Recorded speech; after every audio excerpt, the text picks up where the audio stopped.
Big boss season 7 ലൈവിൽ ഇപ്പൊ എന്താ സംഭവിച്ചെന്ന് അറിയണ്ടേ? എന്നാലേ ലൈവ് ഇപ്പൊ തീർന്നു. അങ്ങനെ ആ ഒരു സീസൺ അവസാനിച്ചിരിക്കുകയാണ്. ഒരുപാട് പേരുടെ ഹോബി ആയിരുന്നു, ഒരുപാട് പേരുടെ അഡിക്ഷൻ ആയിരുന്നു, പിന്നെ ഞങ്ങളെ പോലുള്ളവരുടെയൊക്കെ ഒരു ജീവിതമായിരുന്നു, നമ്മുടെ ഉപജീവന മാർഗമായിരുന്നു. ഇന്നലെ അത് ശരിക്കും പറഞ്ഞാൽ ആ ഒരു വേദിയിൽ തന്നെ പറയുന്നുണ്ടായിരുന്നു. 400 പേരോളം അടങ്ങുന്ന ഒരു ടീമാണ് ഈ ബിഗ് ബോസിൻ്റെത്. പക്ഷെ അതിൽ നിന്നും മാറി റിവ്യൂ ചെയ്യുന്നവരും പിന്നെ PR എന്ന് പറയുന്നൊരു ബിസിനസ് തന്നെ ഉണ്ടായി വന്നില്ലേ ശരിക്കും പറഞ്ഞാൽ. അതും ഇത്രയും പ്രൊഫഷണലായി ഒരു വിസിബിളായി അത് ഈ സീസണിലാണ് തുടങ്ങിയത്. എനിവേ, നമ്മുടെ BB ക്വീൻ ആയിട്ട് വിന്നറായിട്ട് അനുമോൾ എത്തിയിരിക്കുകയാണ്. ശരിക്കും പറഞ്ഞാലേ അത് ഏഷ്യാനെറ്റിന്റെ ന്യൂസിൽ തന്നെ തംബ്നെയിൽസ് ആയിട്ട് അനുമോൾ BB ക്വീൻ എന്ന് പറഞ്ഞിട്ടുള്ളത് കണ്ടു. ഇനിയും നിങ്ങൾ അനുമോൾ ഡിസേർവിങ് അല്ല എന്ന് കമന്റ് ചെയ്യുന്നത് അങ്ങ് നിർത്തിക്കോ. ഒരുപാട് റീസൺസ് ഉണ്ട്.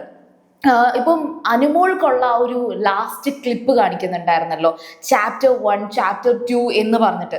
ശരിക്കും പറഞ്ഞാൽ ബിഗ് ബോസിലേക്ക് ഒരു കപ്പെടുക്കാൻ വേണ്ടിയിട്ട് വരണം എന്ന് തീരുമാനിച്ച് വന്നൊരു വ്യക്തി ആയിരുന്നില്ല അനുമോള്. അനുമോളെ കൊണ്ട് കപ്പെടുപ്പിക്കണം എന്ന് പുറത്തുള്ളവരെ കൊണ്ട് വാശി കയറ്റിയ കുറച്ചധികം മത്സരാർത്ഥികളാണ് ശരിക്കും അനുമോളുടെ ഈ സീസണിലെ PR ആയിട്ട് വർക്ക് ചെയ്തത്. അതായത് എഡിക്റ്റായി പോയിട്ടുള്ള പല മത്സരാർത്ഥികളും അനുമോളുടെ PR ആയി മാറുകയാണ് ചെയ്തത്. അല്ലാതെ പുറത്തുള്ള ആ ഒരു വിനു എന്ന് പറയുന്ന വ്യക്തി PR ആയി എന്ന് പറയുന്നതിനേക്കാൾ കൂടുതൽ PR പണി അനുമോൾക്ക് വേണ്ടി എടുത്തത് എവിക്റ്റായി പോയ മത്സരാർത്ഥികളാണ്. പിന്നെ എല്ലാവരും ചോദിച്ചിട്ടുണ്ട് ചേച്ചിയുടെ ഫേവറേറ്റ് ആയിട്ടുള്ളത് ആരാണെന്നുള്ളത്. ശരിക്കും പറഞ്ഞാൽ ഈ കപ്പ് ആര് എന്നുള്ളതിനെ കുറിച്ച് ചോദിക്കുകയാണെങ്കിൽ ഒരിക്കലും ഞാൻ അനുമോളുടെ പേര് പറഞ്ഞിട്ടില്ല. എനിക്കത് അനീഷിനെ ആയിരുന്നു ഇഷ്ടം. തുടക്കം ഞാൻ കരുതിയെന്ന് വെച്ചാൽ പുള്ളിക്കാരനും ഒരു ടോക്സിക് ആയിട്ടുള്ള അനീഷ് ഒരു ടോക്സിക് ആയിട്ടുള്ള ഒരു വിന്നറായിട്ട് ഭയങ്കര മറ്റേ രജിത്തും റോബിനും ഒക്കെ എത്തിയതുപോലെ അനീഷ് ആർമി എന്നൊക്കെ പറഞ്ഞ് ഭയങ്കര സംഭവമായി മാറും എന്ന് കരുതിയിട്ട് ഞാനൊരു കാര്യം, ഒരു പ്രഡിക്ഷൻ, ഞാൻ അനീഷ് സാമ്പിൾസ് എന്ന് പറഞ്ഞിട്ട് ആ ഒരു അദ്ദേഹത്തിന്റെ പേജിന്റെ താഴെ ഞാൻ തുടങ്ങിയ സമയത്ത് തന്നെ ഒരു കമന്റ് ഇട്ടിട്ടുണ്ടായിരുന്നു. ഞാൻ ആ കമന്റ് മുക്കിയിട്ടാ. അതിന് പകരം ഞാൻ മറ്റൊരു കമന്റ് ഇപ്പൊ ഇട്ടു. അത് മുക്കിയിട്ട് ഞാൻ വേറെ കമന്റ് ഇട്ടു. വേറൊന്നും അല്ല, ഒരു ടോക്സിക് ആയിട്ടുള്ള ഒരു രാജാവായി നിങ്ങൾ വരും എന്ന് പറഞ്ഞിട്ടായിരുന്നു. പക്ഷെ ടോക്സിക് ആയിട്ടുള്ള രാജാവല്ല, വളരെ നോർമൽ ഹ്യൂമൻ ആയിട്ടുള്ള വളരെ വളരെ സാധാരണക്കാരനായിട്ടുള്ള ഒരു രാജാവായിട്ട് അനീഷ് മാറും എന്ന് ഇനി പറയാം. മാറും എന്നല്ല, മാറിക്കഴിഞ്ഞു. സോ എനിക്കും അനീഷിനെ തന്നെയാണ് ഇഷ്ടം. അതിന്റെ റീസൺ ഞാൻ പറയാം. ഒരുപാട് പേര് പറയുന്നുണ്ട് അനീഷ് ഇത് ഡ്രാമയാണെന്നുള്ളത്. എനിക്ക് അങ്ങനെ തോന്നിയിട്ടില്ല. ഇനി ഡ്രാമയാണ്, പുറത്ത് വേറൊരു മനുഷ്യനാണെന്നുണ്ടെങ്കിൽ തന്നെ നമ്മൾ നോക്കുന്നത് ഈ 100 ദിവസം ഒരാൾ എങ്ങനെ സർവൈവ് ചെയ്യുന്നു എന്നുള്ളതാണ്. ആ 100 ദിവസം ഏറ്റവും കൂടുതൽ കഷ്ടപ്പാടുകളും സ്ട്രഗിൾസും എല്ലാം അനുഭവിച്ച് സ്ട്രഗിൾ ചെയ്ത് സർവൈവ് ചെയ്തത് അനുമോളാണ്. പക്ഷേ അങ്ങനൊരു അവസ്ഥയിലേക്ക് പോലും കൊണ്ടുപോകാതെ സ്വന്തം സ്വഭാവത്തെ കടിഞ്ഞാണിട്ട് പിടിച്ച ഒരു വ്യക്തി എന്ന് വേണമെങ്കിൽ അനീഷിനെ പറയാം. നിങ്ങൾ തന്നെ ഒന്ന് ആലോചിച്ച് നോക്കൂ. 100 ദിവസം എന്ന് പറയുമ്പോൾ 3 മാസത്തേക്കാൾ കൂടുതൽ വരുന്നുണ്ട്. ഈ പറയുന്ന 3 ദിവസം നമ്മളുടെ സ്വഭാവം ഒരിടത്ത് കൊണ്ടുപോയി അനീഷിന്റെ സ്വഭാവം പരുവപ്പെട്ടിട്ടുണ്ട്. ഒരുപാട് ചേഞ്ചസ് ആ മനുഷ്യനിൽ വന്നിട്ടുണ്ട്. പക്ഷെ നിങ്ങൾ നോക്കിക്കേ, ഒരു കടിഞ്ഞാൺ, അതായത് ഒരു സെൽഫ് കൺട്രോൾ, സെൽഫ് ലവ് ഉള്ള ആ ഒരു മനുഷ്യന് സെൽഫ് കൺട്രോൾ അത്രയും ഉണ്ടായിരുന്നു. അക്ബർ ഇറങ്ങി പോകാൻ നേരത്തെ അനീഷിനോട് പറയുന്ന ഒരു വാക്കുണ്ട്, മനുഷ്യ നിങ്ങൾ ഒരുപാട് സ്ട്രാറ്റജീസ് കാണിച്ചിട്ടുണ്ട്, ഒരുപാട് വഴക്കുകൾ ഉണ്ടാക്കിയിട്ടുണ്ട്, വെറുപ്പിച്ചിട്ടുണ്ട്, പക്ഷേ ഒരാളുടെയും പേഴ്സണൽ ലൈഫിലേക്ക് കയറി വന്ന് കുത്തിച്ചേണ്ടിയിട്ടില്ല എന്ന് അക്ബർ പറഞ്ഞ ഒരു വാക്കുണ്ട്. അതവിടെ എഡിക്റ്റ് ആയപ്പോഴേ എല്ലാവരും എൻറ്റർ ചെയ്ത സമയത്തും അനീഷിനെ കുറിച്ച് അത് പറഞ്ഞിട്ടുണ്ടായിരുന്നു. ശരിക്കും പറഞ്ഞാൽ ആ ഒരു കാര്യം മാത്രം പറഞ്ഞിട്ട് ഈ എൻട്രി കഴിഞ്ഞ് അവരങ്ങ് പോയിരുന്നെങ്കിൽ ഒരു പ്രശ്നം ഉണ്ടാവത്തില്ല. അന്ന് അനീഷ് സിമ്പിളായിട്ട് ജയിച്ചേനെയായിരുന്നു. പക്ഷേ അവരെല്ലാവരും വന്ന് അനുമോൾക്ക് PR പണിയും കൂടെ ചെയ്തു കൊടുത്തത് കൊണ്ടാണ് അനുമോൾ ജയിച്ചത് സത്യത്തിൽ. പിന്നെ ഒരുപാട് പേര് പറയുന്നുണ്ട് അനുമോൾ ഡിസേർവിങ് അല്ല, മാത്രമല്ല ഇത് സത്യത്തിൽ ഇത് ക്യാൻവാസ് വോട്ട് മാത്രമാണ്, PR അല്ലെങ്കിൽ ക്യാൻവാസ് വോട്ട് എന്ന് പറയാം. ശരിക്കും പറഞ്ഞാൽ ഇതിലൊരു 10,000 വോട്ട് മറിച്ച് കാണുമായിരിക്കും. അതുകൊണ്ട് തന്നെ ഈ ഒരു 10,000ത്തിന്റെ ഡിഫറൻസസിൽ എങ്ങാനും ചിലപ്പോൾ ഈ പറയുന്ന അനീഷ് വിൻ ചെയ്യാനുണ്ടായിരുന്ന അനീഷിനെ പിന്നോട്ട് മാറ്റിയിട്ടുണ്ടായിരിക്കാം, പൈസ കൊടുത്ത് കാശ് കൊടുത്ത് വോട്ട് ചെയ്യിപ്പിച്ചിട്ടുണ്ടായിരിക്കാം. പക്ഷേ ഈ ഒരു ചെറിയ ഡിഫറൻസ് അങ്ങോട്ടും ഇങ്ങോട്ടും മറികടക്കുന്നതിന് വേണ്ടിയിട്ടുള്ള ആ ഒരു ഭയങ്കര ഭൂരിപക്ഷം വോട്ടുണ്ടല്ലോ, ലാലേട്ടൻ തന്നെ പറയുന്നുണ്ടായിരുന്നു, അല്ലെങ്കിൽ ആ ഒരു സ്റ്റേജിൽ എല്ലാവരും പറയുന്നുണ്ട്, കഴിഞ്ഞ വർഷത്തെ ടോട്ടൽ വോട്ടിനേക്കാൾ ഇരട്ടിയിൽ കൂടുതൽ വോട്ട് ഈ വർഷം വന്നിട്ടുണ്ട്. അത് അനീഷും അനുമോളും അങ്ങോട്ടും ഇങ്ങോട്ടും ഇഞ്ചിഞ്ച് മത്സരമായിരുന്നു, ഭയങ്കര കോമ്പറ്റീഷൻ ആയിരുന്നു. അതുകൊണ്ട് തന്നെ ഇത് PR മാത്രം വിചാരിച്ചത് കൊണ്ടോ, പൈസ കൊടുത്ത് ക്യാൻവാസ് ചെയ്ത് വോട്ട് ചെയ്യിപ്പിച്ചത് കൊണ്ടോ, റോഡിൽ നിന്ന് നിങ്ങൾ വോട്ട് ചെയ്യുക, ഹോട്ട്സ്റ്റാർ ഇട് എന്ന് പറഞ്ഞൊരു 100,000 വോട്ടുകൾ അങ്ങനെ ചെയ്യിപ്പിച്ചാലോ മാത്രം ഒരിക്കലും അനുമോൾക്ക് ജയിക്കാൻ കഴിയില്ല. കാരണം അനുമോൾക്ക് താഴെ അനീഷ് മാത്രമായിരുന്നില്ല, ബാക്കിയും ഷാനവാസിനൊക്കെ നമ്മൾ കണ്ടതാണ്. അതിനകത്ത് ഇത്ര ലീഡ് ഉണ്ടായിരുന്നു ഷാനവാസിന് ഓൾറെഡി ഞാൻ പറഞ്ഞിട്ടില്ലേ, ഷാനവാസ് എന്ത് ചെയ്താലും ഒന്നും ചെയ്തില്ലെങ്കിലും ഷാനവാസിനെ പിന്തുണയ്ക്കുന്ന ഒരുപാട് ജെനുവിൻ ആയിട്ടുള്ള ഫാൻസ് ഉണ്ട് ഷാനവാസിന്. ഓൾറെഡി അത്രയും ഒരു ഹീറോ പരിവേഷത്തിൽ സീരിയലിൽ വന്നിട്ടുള്ള, മിനിസ്ക്രീനിൽ വന്നിട്ടുള്ള ആളാണ്. ഇതൊരു മിനിസ്ക്രീൻ ഷോയാണ് ശരിക്കും. അതിനെ ഇത്രയും ജനകീയമാക്കി മാറ്റിയത് നമ്മുടെ ഈ പറയുന്ന ഓഡിയൻസ് തന്നെയാണ്. എനിക്ക് തോന്നുന്നു പതിയെ ഇപ്പം സീസൺ 7 വരെ എത്തിയിട്ടുള്ളൂ. ഇതിൽ വരുന്ന ഓഡിയൻസ് ഒക്കെ, ഇതിൽ വരുന്ന കണ്ടസ്റ്റൻസ്, മത്സരാർത്ഥികളൊക്കെ ഒരു തരത്തിൽ പറഞ്ഞാൽ ഒരുപാട് ഇപ്പം മാറി വരുന്നുണ്ട്. അതായത് സീരിയൽ ഓഡിയൻസിൽ നിന്ന് മാറി കുറേ അധികം പുറത്തുനിന്നുള്ള ഓഡിയൻസ് ഒക്കെ വരുന്നുണ്ട്. ഇപ്പം നെവിൻ അതുപോലെ തന്നെ നമ്മുടെ അക്ബർ പക്ഷെ മിനിസ്ക്രീൻ ആണ് കേട്ടോ. കാരണം ഒരുപാട് റിയാലിറ്റി ഷോയിൽ വന്നിട്ടുണ്ട്. നെവിൻ, റെന ഫാത്തിമ, ഇങ്ങനെയൊക്കെയുള്ള ആര്യൻ, ജിസേൽ, ഇവരെയൊക്കെ ഈ ഒരു സീസണിൽ കൊണ്ടുവന്നത് കൊണ്ട് തന്നെ അവർ ജയിക്കാൻ അവർക്ക് നല്ല ബുദ്ധിമുട്ടാണ്. കാരണം എന്ന് വെച്ചാൽ അവർ പുതുതായിട്ട് ഉണ്ടാക്കിയെടുത്ത ഓഡിയൻസിന്റെ വോട്ട് വേണം, അല്ലാതെ സീരിയൽ ഓഡിയൻസിനെ അവർക്ക് കിട്ടത്തില്ല. അപ്പൊ അവർക്ക് ജയിക്കാൻ നല്ല ബുദ്ധിമുട്ടാണെങ്കിലും നെവിൻ ആ ഒരു പൊസിഷനിൽ കയറിയില്ലേ.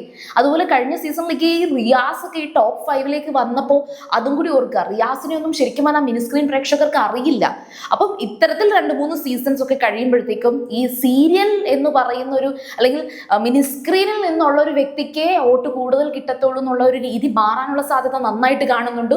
പോകെ ഒരു കേരളത്തിന്റെ ഒരു ഷോ ആയിട്ട് ഇത് മാറും. അതായത് കേരളത്തിൽ നിന്ന് ആര് മത്സരിക്കാൻ നിന്നാലും അത് മിനിസ്ക്രീൻ മത്സരാർത്ഥികളെ താഴോട്ട് മാറ്റി ഏറ്റവും നല്ല ഒരു മത്സരാർത്ഥിക്ക് വോട്ട് കൊടുക്കാനുള്ള സാധ്യതയിലേക്ക് വരും. അപ്പോൾ എന്തായാലും ശരി, അനുമോൾ ജയിച്ചതിൽ ഭയങ്കരമായിട്ടും സന്തോഷിക്കുന്നുണ്ട്. വേറൊന്നും കൊണ്ടല്ല, അവർ ആ ഒരു റീ എൻട്രിക്ക് ശേഷം അവരനുഭവിച്ച സ്ട്രഗിൾസ് അതുപോലെയുണ്ട്. എന്നാൽ അനീഷിന് കപ്പ് കിട്ടാത്തതിലും സങ്കടമുണ്ട്. പക്ഷെ അനീഷ് അനുമോൾ എന്ന് പറയുന്ന ആ ഒരു കോംബോയിലേക്ക് അവസാനം എത്തി നിൽക്കും എന്ന് 100% എനിക്ക് ഉറപ്പുണ്ടായിരുന്നു. ഒന്നുകിൽ അനീഷ് അല്ലെങ്കിൽ അനുമോൾ ആ ഒരു പൊസിഷനിലേക്ക് വരും ഞാൻ 1000 തവണ പറഞ്ഞിട്ടുണ്ടായിരുന്നു. അങ്ങനെ തന്നെ സംഭവിച്ചു. അതുകൊണ്ട് തന്നെയാണ് ഞാൻ പറഞ്ഞത്, ഇത് ഒരിക്കലും ഇപ്പം നേരെ മറിച്ച് അക്ബറൊക്കെ ശരിക്കും പറഞ്ഞാൽ ഒരു ഹീറോ തന്നെയാണ്. അക്ബർ ഒരു ഹീറോ ആണ് ഈ സീസണിലെ. പക്ഷേ ഒരു വില്ലൻ പരിവേഷമൊക്കെ തുടക്കം തൊട്ടേ കിട്ടി വന്നത് കൊണ്ട് തന്നെ പുള്ളിക്കാരന് തുടക്കമൊന്നും ഒട്ടും വോട്ടില്ല. പുള്ളിക്കാരനൊക്കെ ഔട്ടായി പോകേണ്ടതായിരുന്നു. പക്ഷേ ഇടയ്ക്കൊന്ന് ജസ്റ്റ് കയറി സെക്കൻഡ് ലാസ്റ്റ് ഒരാളായി നിന്നതുകൊണ്ടാണ് അക്ബർ പിന്നെയും നിന്നത്. എന്നാൽ അവസാനം വന്നപ്പോഴത്തേക്കും അക്ബറിനെ ഭയങ്കരമായിട്ടും സ്വീകരിച്ചിട്ടുണ്ട്. എല്ലാവരും അക്ബറിനെ കുറിച്ചും പോസിറ്റീവായിട്ട് പറയാൻ തുടങ്ങിയിട്ടുണ്ട്. പക്ഷെ തുടക്കത്തിൽ അക്ബറും റെന ഫാത്തിമയും ഒക്കെ ഇരുന്നിട്ട് പട്ടീന്ന് വിളിച്ചിട്ട്, അതായത് മറ്റേ അനുസരണയുള്ള പട്ടി എന്നൊക്കെ പറഞ്ഞിട്ടുള്ള ഒരുപാട് കാര്യങ്ങളുണ്ട്. നമ്മളിത് മറന്നു പോകുന്നതാണ്. കാരണം ഈ 100 ദിവസം വരുമ്പോഴത്തേക്കും അവസാനത്തെ ആഴ്ച ഇവരെന്ത് ചെയ്തു, അല്ലെങ്കിൽ സെക്കൻഡ് ലാസ്റ്റ് വീക്ക് ഇവരെന്ത് ചെയ്തു എന്നുള്ളത് ഓർക്കത്തേ ഉള്ളൂ എല്ലാവരും. റെനയൊക്കെ ശരിക്കും പറഞ്ഞാൽ ഒരുപാട് ഈ മറ്റേ എന്താ പറയുക, ബുള്ളി ടീം എന്ന് പറഞ്ഞിട്ട് അക്ബറിനെയും റെനേനെയും അപ്പാനീനെയും അവരുടെ ആ ഒരു ടീമിനെ അങ്ങനെ പറയാൻ തന്നെ റീസൺ ആയിട്ടുള്ള കുറേ കാര്യങ്ങളുണ്ട്. ഏഷ്യാനെറ്റ് വരെ ഇത് ബുള്ളി ടീം എന്നുള്ള ഒരു പേര് അങ്ങനെ തന്നെ കൊടുത്തിട്ടുണ്ടായിരുന്നു. കാരണം അവരങ്ങനെ ആയിരുന്നു. പക്ഷെ അവസാനമൊക്കെ വന്നപ്പോഴത്തേക്കും അതൊക്കെ മാറി. എല്ലാവരും ഒരു പോസിറ്റീവിലേക്ക് മാറിയിട്ടുള്ള ഒരു സീസണായിട്ട് എനിക്ക് ഫീൽ ചെയ്തു. പിന്നെ റീ എൻട്രിക്ക് ശേഷം ബിൻസി, ശൈത്യ, ഇവർ രണ്ടുപേരും, സരിക, ഇവർ 3 പേരും നല്ല പോലെ നെഗറ്റീവായിട്ടുണ്ട്. കാരണം അവർക്ക് അതിൻ്റെ ആവശ്യമില്ലായിരുന്നു. പിന്നെ അവരുടെ ഫ്രസ്ട്രേഷൻ അവരത് കാണിച്ചു, അതവിടെ കാണിച്ചു കഴിഞ്ഞു എന്ന് പറഞ്ഞ് കളഞ്ഞാൽ ഇനിയും അവർക്ക് നല്ലത്. കാരണം മീഡിയയിൽ എന്ത് നിങ്ങൾ വിതച്ചോ അതിനുള്ളത് നിങ്ങൾ കൊയ്തേ പറ്റൂ. കാരണം അതാണ് മീഡിയ. ഒരു ഫേമസ് കോട്ടുണ്ട്, അത് മാർഷൽ മക്ലൂഹന്റെ ഒരു ഫേമസ് കോട്ടാണ്. മീഡിയ ഇറ്റ്സെൽഫ് എ മെസ്സേജ് എന്ന് പറയും. അതായത് മീഡിയ തന്നെയാണ് മെസ്സേജ് എന്ന് പറയുന്ന ഒരു കാര്യം. അത് ടെലിവിഷനൊക്കെ സ്റ്റാർട്ട് ചെയ്യുന്ന സമയം തൊട്ടുള്ള ഒരു സംഭവമാണ്. ടെലിവിഷനിൽ നിന്ന് പിന്നെ പരിണാമം സംഭവിച്ച് ഇത്രയുമൊക്കെ എത്തി. സോ മാർഷൽ മക്ലൂഹിനെ കുറിച്ച് നിങ്ങളൊന്ന് വായിച്ചു കഴിഞ്ഞാൽ നിങ്ങൾക്ക് കുറേ കാര്യങ്ങൾ കിട്ടും. മീഡിയ എന്ന് പറയുന്നത് ശരിക്കും പറഞ്ഞാൽ അതൊരു വലിയ പ്രസ്ഥാനമാണ്. ഈവൻ നമ്മുടെ ഇതിപ്പോൾ ബിഗ് ബോസിലെ വോട്ട്, ബിഗ് ബോസിലെ കാര്യങ്ങളെന്ന് നമുക്ക് പറയാം. പക്ഷേ എലക്ഷൻ എന്ന് പറയുന്ന ഒരു കാര്യം ഇപ്പം നമ്മുടെ സറൗണ്ടിങ്സിൽ നടക്കുന്നുണ്ട്. പഞ്ചായത്ത് ഇലക്ഷൻ്റെ കാര്യങ്ങളൊക്കെ നടക്കുന്നുണ്ട്. അവിടെ പോലും മീഡിയ എത്രത്തോളം നമ്മളെ ഇതേ കണക്ക് തന്നെയാണ് പ്രൊമോട്ട് ചെയ്യുന്നതും. ഒരു വോട്ടിൻ്റെയൊക്കെ ഡിഫറൻസിൽ ഒരിക്കലും അധികാരം കൊടുക്കാൻ പാടില്ലാത്ത ഒരാളുടെ കയ്യിലേക്ക് അധികാരം കയ്യിലേക്ക് വരുന്ന ഒരു സിറ്റുവേഷൻസ് വരെ നമ്മൾ കണ്ടിട്ടുണ്ട്. സോ എന്തൊക്കെയാണെങ്കിലും ശരി, ഈ ഒരു സീസൺ എനിക്ക് ഏറ്റവും കൂടുതൽ ഒരു സന്തോഷം തോന്നുന്നൊരു സീസൺ ആയിരിക്കും ഇത്. കാരണം ഞാൻ ബിഗ് ബോസ് സീസൺ 3ഉം 4ഉം ആണ് ഞാൻ സത്യത്തിൽ റിവ്യൂ ചെയ്തിട്ടുള്ള ഒരു സീസൺ എന്ന് പറയുന്നത്. അത് മെട്രോ സ്റ്റാർ എന്ന് പറഞ്ഞൊരു വേറൊരു ചാനലിലൊക്കെ ആയിരുന്നു അന്ന് ഞാൻ ജോലി ചെയ്യുമായിരുന്നു അത്. ബട്ട് ഇതെൻ്റെ പാഷനായിട്ട് എൻ്റെ ഒരു പ്രൊഫഷനായിട്ടൊക്കെ ഞാൻ കൊണ്ടുപോകാൻ ആഗ്രഹിച്ച് തുടങ്ങിയതാണ്. സോ എനിവേ എനിക്കും വളരെയധികം സന്തോഷവും നന്ദിയും പറയാനുണ്ട്. കാരണം എന്ന് വെച്ചാൽ ഒരുപാട് ഓഡിയൻസ് സപ്പോർട്ട് ചെയ്തു, റെക്കഗ്നൈസ് ചെയ്തു. എൻ്റെ പേര് എല്ലാവരും കമൻറ്റിലേക്ക് എഴുതാൻ തുടങ്ങിയപ്പോഴത്തേക്കും എൻ്റെ പേര് നേഹ എന്നായിരുന്നു എല്ലാവരും റെക്കഗ്നൈസ് ചെയ്തിരുന്നത് മെട്രോ സ്റ്റാറിൽ. ബട്ട് നൗ ഞാൻ എൻ്റെ സ്വന്തം പേരിൽ തന്നെയാണ് ഈ ഒരു ചാനലിൽ നിൽക്കാൻ തീരുമാനിച്ചിട്ടുള്ളത്. സഫാന എന്നാണ് എൻ്റെ പേര്. അപ്പോൾ ഇനിയും ഇതേ സപ്പോർട്ട് ഉണ്ടാവുക.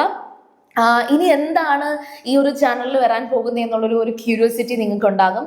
അതുകൊണ്ടാണ് സീരിയൽ ഗ്രാൻഡ്മ. ഉറപ്പായിട്ടും സീരിയലിൻ്റെ എല്ലാ വിശേഷങ്ങളും, മിനി സ്ക്രീനിൽ എല്ലാ കാര്യങ്ങളും ഇഷ്ടപ്പെടുന്ന നിങ്ങൾക്ക് എല്ലാവർക്കുമായിട്ട് ഈ ഒരു സീരിയൽ ഗ്രാൻഡ്മ ഒപ്പം ഉണ്ടായിരിക്കും. നമ്മൾ സ്കൂളിലൊക്കെ പോയി നമ്മൾ സീരിയലിൻ്റെയൊക്കെ കഥകളും വിശേഷങ്ങളും പറയത്തില്ലേ, അതേപോലെ.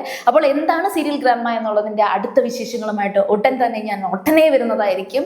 നിങ്ങളെല്ലാവരും കാത്തിരിക്കുക, സപ്പോർട്ട് ചെയ്യുക. ഇപ്പോൾ കിട്ടിയ ഇതേ സപ്പോർട്ടുകൾ ഇനിയും ഉണ്ടായിരിക്കണം. Please support me. അപ്പോൾ ഞാൻ പോയി വരാം. Keep watching and please subscribe, like, share, comments. Okay, bye bye.